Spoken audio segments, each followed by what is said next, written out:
ভোর তখন 6টা। ঝুমুর ঘুমোচ্ছে এখনো। তখনই ঝুমুর আম্মু ঝুমুকে ডাকতে লাগলো। ঝুমু, এই ঝুমু, ওঠ। উফ মা, সরো তো, ঘুমাতে দাও তো, ডিস্টার্ব করো না তো। বাড়িতে এখনো অনেক কাজ বাকি আছে। বাড়িতে একটা উৎসব উৎসব ভাব, আর তুই কিনা এখনো পড়ে পড়ে ঘুমাচ্ছিস। কেন? হঠাৎ এত আয়োজন কেন? না তো, কই, আমি তো কিছু জানি না। হেয়ালি না করে বলো তো কি হয়েছে। তুই কোন দুনিয়ায় থাকিস রে? তুই জানিস না কি হয়েছে? আজকে যে রাফি আসবে লন্ডন থেকে। হোয়াট? হুম। আজকে বিকেলে ওকে এয়ারপোর্টে রিসিভ করতে যাবে সবাই। তুই যাবি না নাকি? না আম্মু, আমি যাব না। আচ্ছা যা, গিয়ে ফ্রেশ হয়ে আয়, তারপরে এসে নাস্তা করবি। ওকে, তুমি যাও, আমি আসতেছি। হুম, তাড়াতাড়ি আয়। ঝুমু ওয়াশরুমে চলে গেল। তাড়াতাড়ি ফ্রেশ হয়ে বারান্দায় গিয়ে দাঁড়ালো।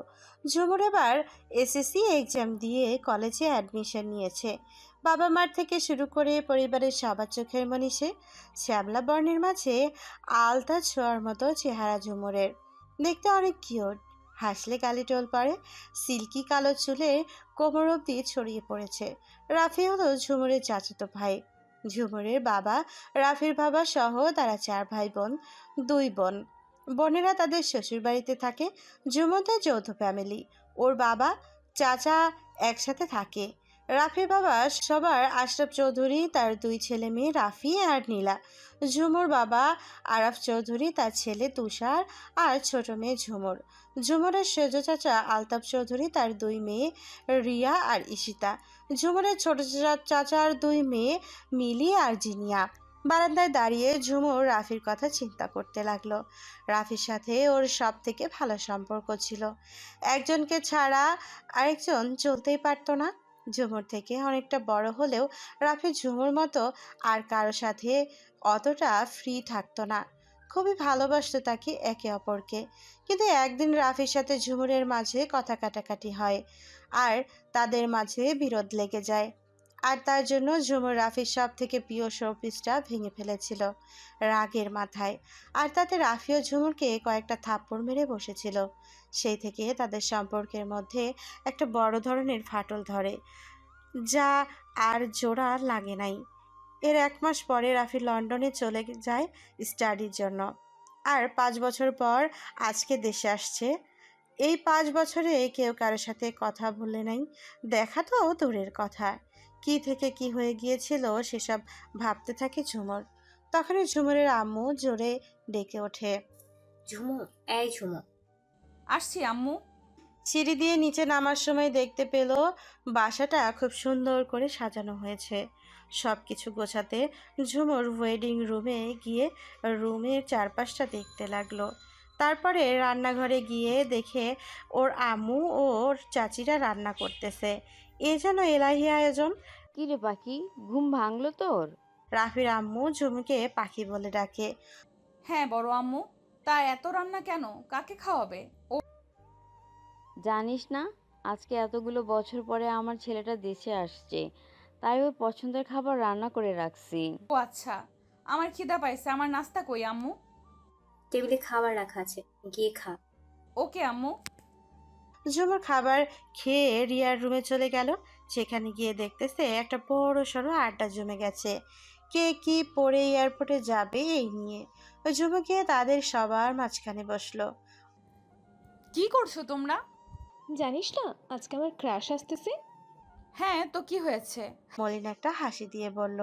আরে গাধা, আমরা যে তোকে এয়ারপোর্ট রিসিভ করতে যাব, সেখানে কি কিছু সেজেগুজে না গেলে হয় বল? তোরা আসলেই অনেক লুচুনি। তারপরে জিনিয়া, রিয়া, মিলি, ঈশিতা সবাই মিলে একসাথে ঝুমুকে বলল। আচ্ছা ঝুমুর, বলতো আমাদের কোন ড্রেসে মানাবে, একটু চুজ করে দে। তারপর তাদের সবাইকে ড্রেস চুজ করে দিয়ে নিজের রুমে চলে গেল। নিজের রুমে গিয়ে মোবাইলটা হাতে নিয়ে বারান্দায় চলে গেল।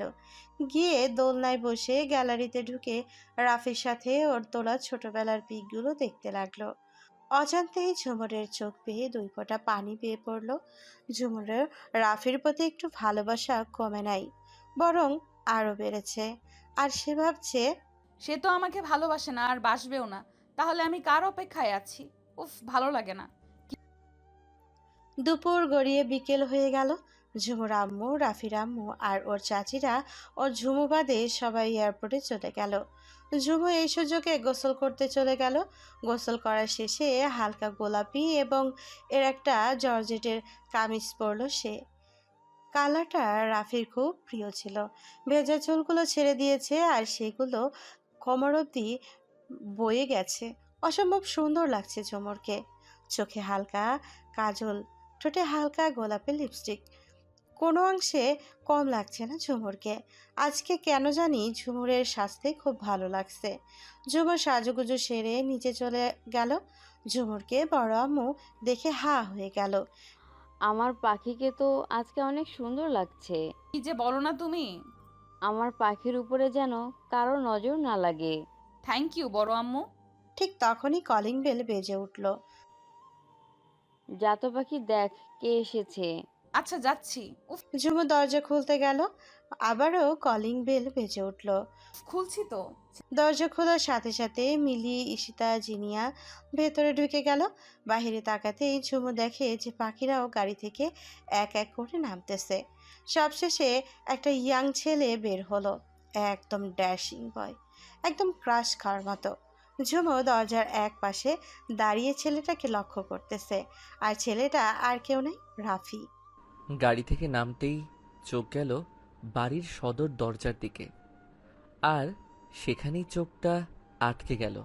আর তার সাথে চোখ থেকে সানগ্লাসটাও নামিয়ে নিলাম। ছেলেটার চোখের দিকে তাকাতেই চিনে ফেললাম যে এ তো আর কেউ না, রাফি। অনেকটা পরিবর্তন হয়ে গেছে। হালকা চাপ দাড়ি, ফর্সা মুখ, গোলাপি ঠোঁট, সাদা শার্টের উপরে কালো কোট, জিম করা পারফেক্ট বডি। আমি যেন তাকিয়েই আছি। এই দেখা জানি কখনো শেষ হবে না। ভালোবাসার মানুষটিকে হঠাৎ করে এইভাবে দেখতে পাবো কখনো ভাবি নাই। ভেতরে চলে গেলাম আর সিঁড়ির উপরে রেলিং ধরে সব কিছু দেখতেছি। ভিতরে ঢুকতেই আম্মু এসে জড়িয়ে ধরল। বাবা, তোর আসতে কোনো সমস্যা হয় নাই তো? না আম্মু, কোনো সমস্যা নেই। এখন বলো তুমি কেমন আছো? তোকে দেখে এখন একদম ভালো আছি। তুই কেমন আছিস বল? দেখতেই তো পাচ্ছ একদম ভালো আছি। মেজো আম্মু, সেজো আম্মু, ছোট আম্মু, তোমরা সবাই কেমন আছো? বাবা, এখন তুই রেস্ট কর, অনেক জার্নি করে এসেছিস। আম্মু। সোফায় বসতে বসতে চারদিকটা দেখতে লাগলাম। অনেক সুন্দর করে সাজানো, অনেক সুন্দর করে সাজানো হয়েছে পুরা বাড়িটা। মনে মনে মেয়েটাকে খুঁজতেছি। ধুর, কই চলে গেল? মন শুধু ওরেই খুঁজতেছে। কেন জানি মেয়েটাকে অনেক চেনা চেনা লাগতেছে। তারপরে সবাই এলো আড্ডা দেওয়ার জন্য। রাফি ওদের সাথে আড্ডায় মেতে গেল। রাফি লন্ডন থেকে আসার সময় সবার জন্য কিছু না কিছু গিফট নিয়ে এসেছে। সেগুলো যার তা তাকে দিল। সবাই তো সেই লেভেলের খুশি। সবাই গিফট পেলেও পেল না ঝুমুর, আর সেটা কেউ খেয়ালও করলো না। এমনকি রাফিরও মনে নাই সেই কথা। আর রাফি ইচ্ছে করে ঝুমুর জন্য কিছু আনে নাই। রাতে ডিনার করে যে যার রুমে চলে গেল। অনেকদিন পরে রাফি তার রুমে গিয়ে দেখলো তার রুমটা আগে যেমন ছিল সেরকমই আছে, একটুও চেঞ্জ হয় নাই। আর রাফির পাশের রুমটা ঝুমুর, এর কিন্তু সেটা সে জানে না। অন্যদিকে আজকে ঝুমুরের নিজেকে বড্ড একা একা লাগে, কিছুই ভালো লাগতেছে না তার। তাই সে গিটার হাতে নিয়ে বারান্দায় চলে গেল, তার দোলনায় বসে পড়ল। এই গিটার তার মন খারাপের সঙ্গী। গিটারটা আগে রাফির ছিল। রাফি যখন গান গাইতো তখন ঝুমু ওর পাশে বসে মুগ্ধ হয়ে গান শুনতো। তাই গিটারটা রাফিওকে দিয়ে দেয়, আর বলে যে আমি যখন তোর থেকে দূরে থাকবো তখন আমার দেওয়া এই গিটারটা দেখে আমার কথা মনে করিস। এই গিটারটাই আগে রাফির নাম খোদাই করা ছিল। তারপরে রাফি নিজ হাতে ওর নামের পাশে ঝুমুরের নামও খোদাই করে দেয়। ওই গিটারটা হাতে নিয়ে ঝুমুর এর সেই শৈশবের এক কথা মনে পড়ে যায়। ঝুমুরের কণ্ঠ বরাবরই খুব সুন্দর। সে অনেক ভালো গান গাইতে পারে, নাচও পারে। দোলনায় বসে পুরনো সেই দিনের কথা মনে করে ঝুমুর গান ধরল। হঠাৎ করে মেইলি কণ্ঠে কেউ একজন গান ধরল। শব্দটা আমার খুবই নিকটে। মনে হচ্ছে কণ্ঠটা আমার শত বছরের পুরনো। কিন্তু কার কণ্ঠ এটা জানি না কার, কিন্তু তার কণ্ঠ যে আমার হৃদয় ছুঁয়ে যাচ্ছে। আমি বারান্দায় চলে গেলাম। বারান্দায় গিয়ে দেখি আমার পাশের বারান্দায় একটা মেয়ে দোলনায় বসে গিটার হাতে গান গাচ্ছে। মেয়েটা আমার থেকে কোনাকুনি বসে আছে। হালকা ডিম লাইটে কিছুটা মুখ দেখা যাচ্ছে, তবে পুরোটাই স্পষ্ট নয়। বাতাসে খুলে রাখা চুলগুলো উঠতেছে। হালকা মুখটা দেখে বুঝতে পারলাম এই সেই মেয়ে যাকে আমি দরজার পাশে দাঁড়িয়ে থাকতে দেখে গাড়ি থেকে বের হয়ে ফ্রিজ হয়ে গিয়েছিলাম। অন্যদিকে ঝুমুর এক তালে গান গেয়ে যাচ্ছে। কেউ যে ওকে লক্ষ্য করতেছে সেই দিকে ওর কোনো খেয়ালই নাই। এর মধ্যে ঝুমুরের গান শুনে নীলা বুঝতে পারলো যে ঝুমু গান গাইতেছে। তাই ওর ঝুমুর রুমে গিয়ে ওর পাশে বসে জিজ্ঞেস করলো, কি রে ঝুমু, এত রাতে তোর আবার গান গাওয়ার শখ জাগলো কেন রে? কই এত রাত? সবে তো মাত্র রাত 11টা ছুঁই ছুঁই। আর গান গাওয়া কি নিষেধ নাকি? না, নিষেধ হবে কেন, এমনি বললাম আর কি। ও, তা রাত তো কম হয় নাই। তুই এখনো না ঘুমিয়ে আমার রুমে কেন, কিছু বলবি? আসলে তোর গান শুনতে পেয়ে চলে এলাম। আজকের এই আবহাওয়ায় তোর গান শুনে মনটা ফ্রেশ হয়ে গেল, তাই আর কি শুনতে এলাম। ও আচ্ছা। থামলি কেন, গা না। গান গাইলে আমাকে কি দিবি? আগে সেটা বল, তারপরে গাইবো। তাই যা চাইবি তাই দিব। নে, এবার তো শুরু কর। ওকে বাবা, গাইতেছি তো, ব্যস্ত হোস কেন? ঝুমু এবার গিটারের সুর তুলে গান ধরলো। আর অন্যদিকে রাফি লুকিয়ে লুকিয়ে ঝুমুরের গান শুনতেছে। আর মনের মাঝে একটা ভালো লাগার সৃষ্টি হচ্ছে। এ যেন এক অন্যরকম অনুভূতি। গান শেষে যে যার রুমে গিয়ে শুয়ে পড়লো। বিছানায় শুয়ে শুয়ে রাফি ঝুমুরের কথা ভাবছে, আর ঝুমুর রাফির কথা। আশ্চর্য, মেয়েটার নামও এখনো পর্যন্ত জানা হলো না। ধুর, থাক, কালকে নীলাকে জিজ্ঞেস করে জেনে নিব আনে। অন্যদিকে আচ্ছা, রাফি ভাইয়ার কি আমার কথা মনে আছে নাকি ভুলে গেছে? নাকি এখনো আমাকে ঘৃণা করে? করতেই পারে, সে তো আমাকে দেখতেই পারে না। এসব ভাবতে ভাবতে ঘুমিয়ে গেল। যে কখন সে তা নিজেও জানে না। ভোর 5টায় ঝুমুরের ঘুম ভাঙলো। ঘুম থেকে উঠে জানালার দিকে তাকালো। পাখিদের কিচিরমিচিরে চারপাশটা মুখরিত হয়ে উঠেছে। সে যেন এক অন্যরকম অভিজ্ঞতা। আবহাওয়ায় ঠান্ডা ঠান্ডা। ঝুমুর তাড়াতাড়ি উঠে পড়লো, না হলে যে নামাজ কাজা হয়ে যাবে। ঝুমুর তাড়াতাড়ি বিছানা থেকে উঠে বাথরুমে গিয়ে গোসলটা সেরে অজু করে নেয়। তারপর নামাজ পড়ে গিয়ে বারান্দায় বসে ভেজা চুল ছেড়ে দিয়ে আঁচড়াতে থাকে। অন্যদিকে রাফিও খুব সকালে ঘুম ভেঙে যায়। সে ফ্রেশ হয়ে চলে যায় বারান্দায়। হঠাৎ করে পাশের বারান্দার দিকে চোখ পড়তেই সে দেখতে পায় যে সেই মেয়েটা বসে বসে চুল আঁচড়াচ্ছে। রাফি ঝুমুকে দেখে ঘোর লেগে গেল। কি টানা টানা হরিণী চোখটা, যা মুহূর্তেই ঘায়েল করে দেয়। ঘন কালো লম্বা চুল কোমর অবধি ছড়িয়ে গিয়েছে। ঠোঁটের কোণে লেগে থাকা হালকা হাসিটা এসে সোজা রাফির বুকের বাম পাশে তীরের মতো গেঁথে যায়। মেয়েটা চোখ ধাঁধানো সুন্দর, চোখ ফেরানো যায়। ওই কি তাহলে ঝুমুর? দেখতে একটু হলেও ঝুমুরের মতো, but I can not believe that যে ওইটা ঝুমুর। কারণ ঝুমুর এত স্টাইলিশ ছিল না, হাবলার মতো দেখতে ছিল। আসার পর তো একবারও ঝুমুরকে দেখতে পেলাম না। কোথায় ঝুমুর?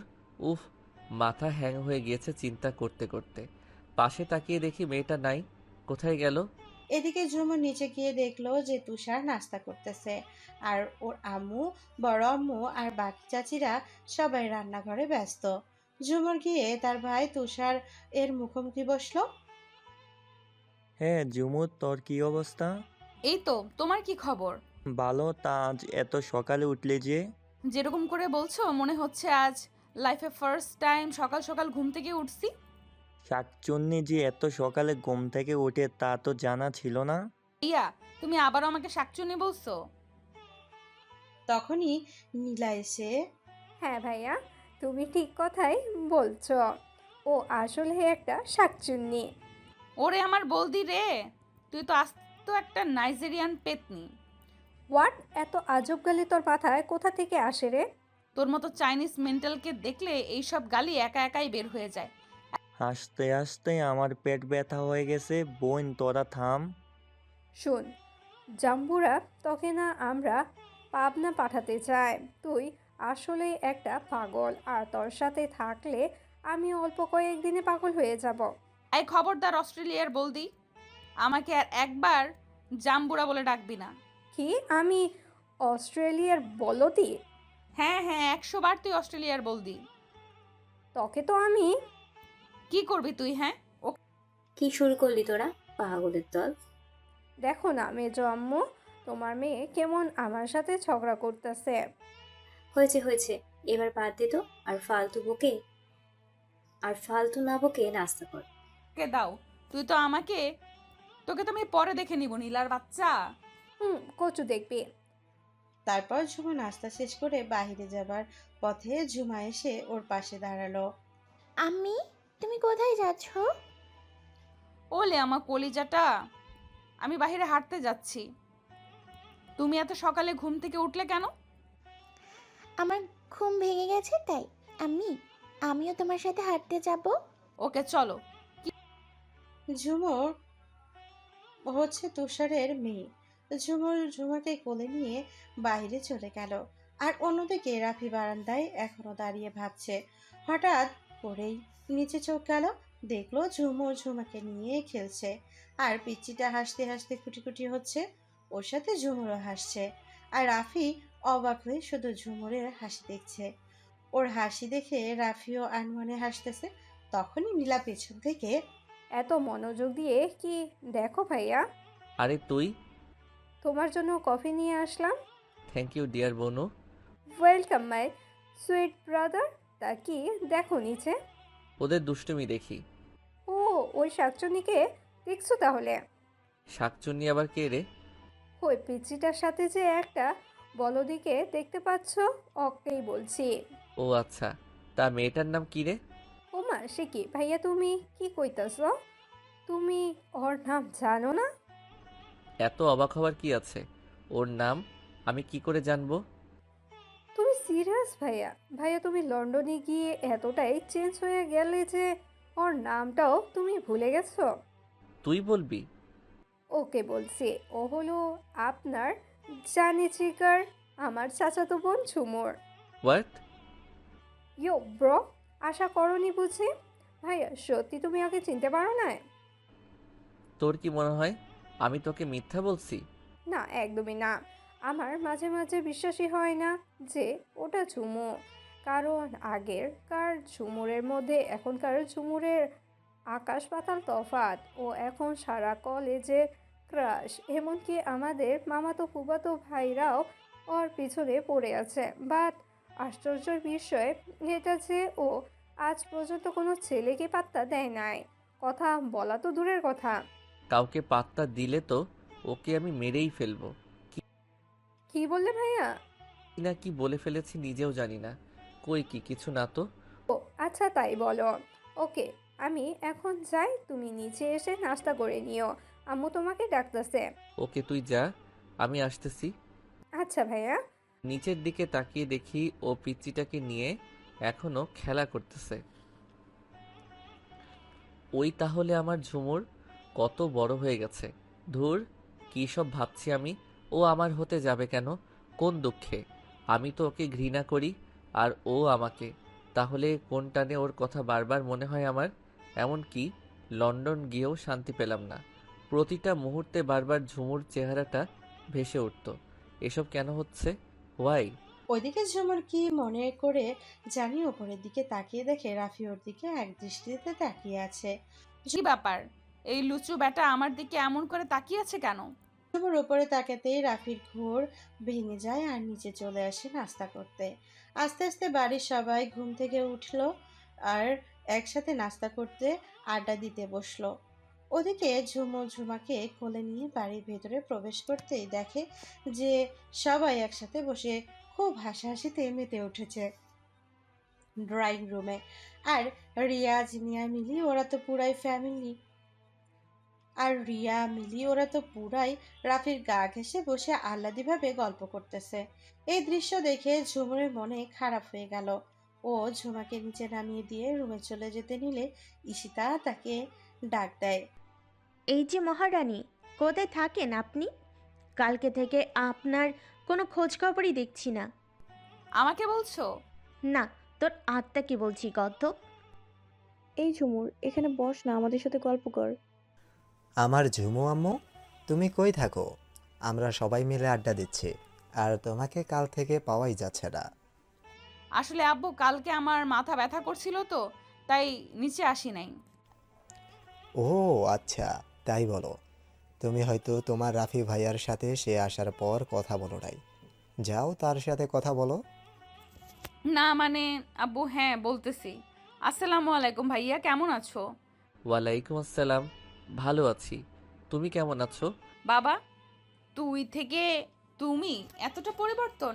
হ্যাঁ হ্যাঁ ভাইয়া, আমিও ভালো আছি। আর কিছু বললাম না। আব্বু উঠে চলে গেল। একটু পরে জিনিয়া আপু রাফি ভাইয়াকে পেছন থেকে জড়িয়ে ধরে আহ্লাদে সুরে বলল, ভাইয়া চলো না আজকে কোথাও বেড়াতে যাই।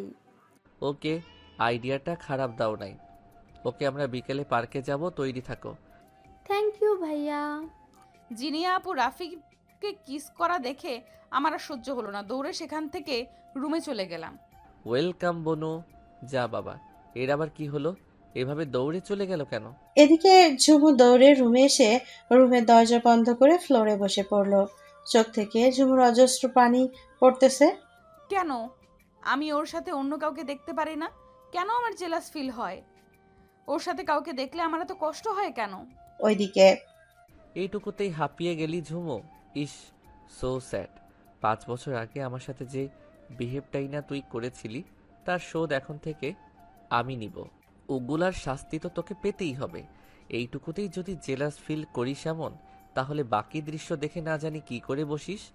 দেখবি আর জ্বলবি, আর লুচির মতো ফুলবি। হা হা হা হা। পরদিন বিকেলবেলা সব কাজিনরা পার্কে ঘুরতে যাওয়ার জন্য ব্যস্ত হয়ে তৈরি হচ্ছে। অন্যদিকে ঝুমু নিশানার সাথে চ্যাট করতে ব্যস্ত। কিরে, সবাই রেডি হয়েছিস তো, নাকি আরো সময় লাগবে তোদের? আমার হয়ে গেছে ভাইয়া। আমারও হয়ে গেছে। তারপরে বাকি সবাই তৈরি হয়ে নিচে এসে দাঁড়ালো। আমরা তৈরি ভাইয়া, এবার চলো। ওয়েট ওয়েট, কে জানি মিসিং মনে হচ্ছে। কাকে আবার মিসিং মনে হবে? আমরা তো এখানেই। ভাইয়া তুমি ঠিক বলেছ, ঝুমু আমাদের মাঝ থেকে মিসিং আছে। ও কি যাবে না? মাত্র 5 মিনিটের সময় দাও, আমি এখনই জেনে আসতেছি। হুম, তাড়াতাড়ি যা। নীলা দৌড়ে ঝুমুর রুমে চলে গেল। গিয়ে দেখে ঝুমু কানে হেডফোন লাগিয়ে ফোন টিপতেছে। ঝুমুর ঝুমুর, ওই ঝুমুর, উফ, ডিস্টার্ব। কি হয়েছে? তুই বয়রা নাকি? এতক্ষণ যাব তোকে ডাকতেছি। দেখছিস না গান শুনছি আর ফোন গুতাচ্ছি, তাহলে তোর কথা কি করে শুনবো বল? আচ্ছা বল, কি জন্য এসেছিস? অনলি 5 মিনিট সময় দিলাম, তৈরি হয়ে নে। নিচে তোর জন্যই সবাই অপেক্ষা করতেছে। কেন রে, কোথায় যাব? আমরা ভাইয়াকে নিয়ে ঘুরতে যাচ্ছি। প্লিজ একটু তাড়াতাড়ি তৈরি হয়ে নে না বনু। আমি যাব না রে, তোরা যা, আমার ভালো লাগতেছে না। তুই না গেলে কসম আমিও যাব না। মহা মুশকিল তো। ওকে ওকে, ফুলতে হবে না, আমি রেডি হচ্ছি। লক্ষ্মী বোন আমার, একটু তাড়াতাড়ি কর। নীলা চলে যাবার পর ঝুমু রেডি হতে লাগলো। ঝুমুর একটা কামিজ পরে নিল, তার উপরে বেশি ঘেরের একটা কালো বোরকা পরে নিল, আর তার সাথে ইরানি স্টাইলে কালো হিজাব পরে নিল। ওই তো এসে গেছে। আর কতকাল লাগবে রেডি হতে? উপরে তাকাতেই আমার হার্টবিট মিস হতে লাগলো। এই মেয়েটা মনে হয় আমাকে পাগল করেই ছেড়ে দিবে। ওর চোখগুলা দেখে ওর মায়ায় আরও জড়িয়ে যাচ্ছি।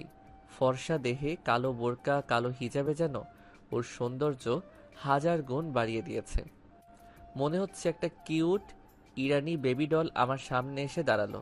আমি কখনো কোনো মেয়েকে দেখে ক্রাশ খাই নাই, কিন্তু ওকে দেখে একদম ফিদা হয়ে গিয়েছি। না না, আমাকে আরো স্ট্রেঞ্জ হতে হবে। তোমার রূপ দেখে আমি তোমার প্রতি দুর্বল হচ্ছি না ঝুমুরানি। তোরা এখনো যাস নাই? এই তো আম্মু, এখনই বের হচ্ছি। আচ্ছা, তাড়াতাড়ি বাসায় আসিস। ওকে আম্মু, তুমি চিন্তা করো না। এই চলো তোমরা। 2টি কারে করে যাব। একটি ড্রাইভ করবে রাফি, আর একটা আঙ্কেল ড্রাইভ করে যাবে। আমি কিছু না ভেবে প্রথম কারটাতে উঠতে যাব, তখনই রাফি আমাকে থামিয়ে দিয়ে এখানে মিলি বসবে, তুই গিয়ে পিছনের গাড়িতে বস। অপমানিত বোধ করলাম।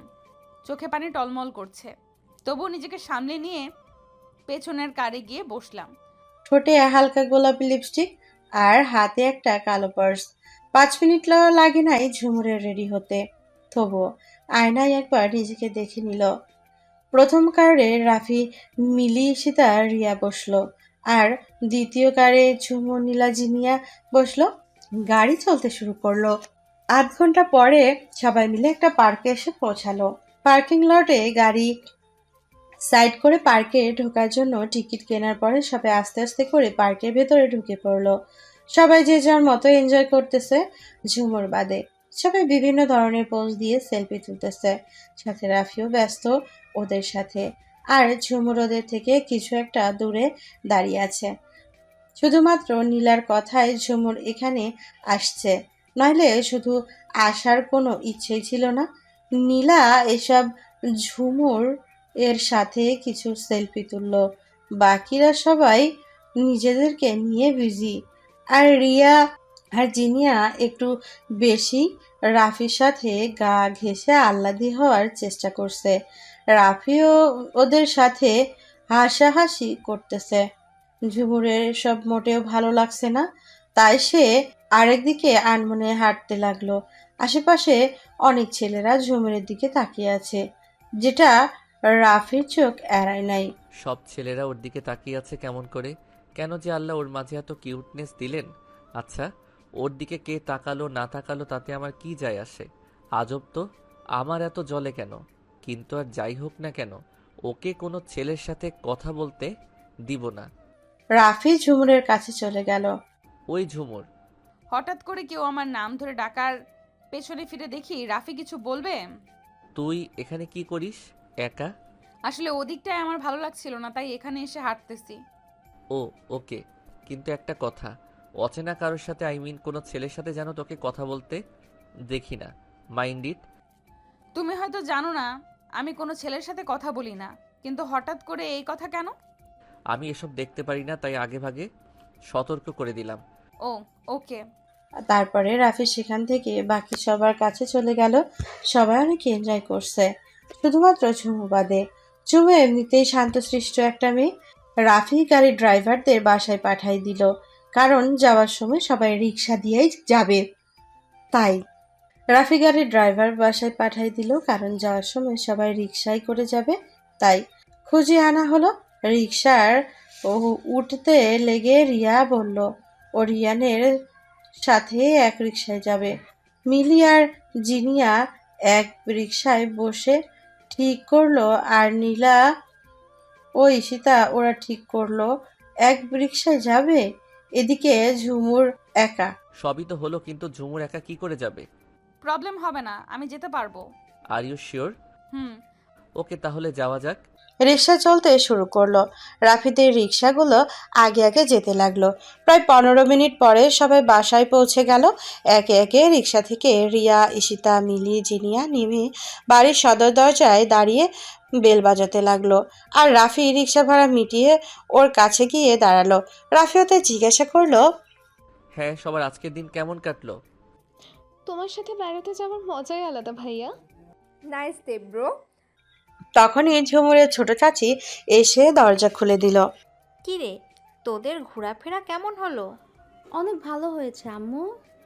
তারপরে সবাই গিয়ে সোফায় গিয়ে হেলান দিয়ে বসে পড়লো। সবাই অনেক ক্লান্ত। অনেকক্ষণ যাবার পর নীলার কথায় রাফির টনক নড়ল। ভাইয়া, আমরা তো এসেছি সেই কতক্ষণ হলো, কিন্তু ঝুমুর তো এখনো এলো না। ঠিকই তো, ও তো আমাদের পিছনে রিক্সায় ছিল, এতক্ষণে তো এসে যাবার কথা। আমারই ভুল হয়েছে, কেন যে ওকে একা একা রিক্সায় করে আসতে বললাম। যত সব আদিক্ষেতা, চিন্তা করার কি আছে, একটু পরেই তো এসে যাবে। তবুও আমার মনে তো অশান্তির ঝড় বয়ে যাচ্ছে, না জানি একা একা কি করতেছে। আরও কিছুক্ষণ অপেক্ষা করার পরে রাফি বের হয়ে গেল ঝুমুকে খুঁজতে।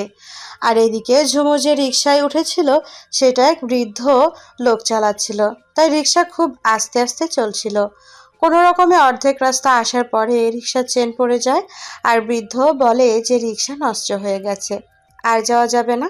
তাই বাধ্য হয়ে ঝুমুর রিক্সা থেকে নেমে রিক্সায় ভাড়া মিটিয়ে চারদিকে তাকিয়ে দেখে আর কোনো রিক্সা পাওয়া যায় কিনা, কিন্তু এই অল্প সময়ে একদম ফাঁকা। তাই সে কোনো রিক্সা না পেয়ে আস্তে আস্তে হাঁটা ধরলো।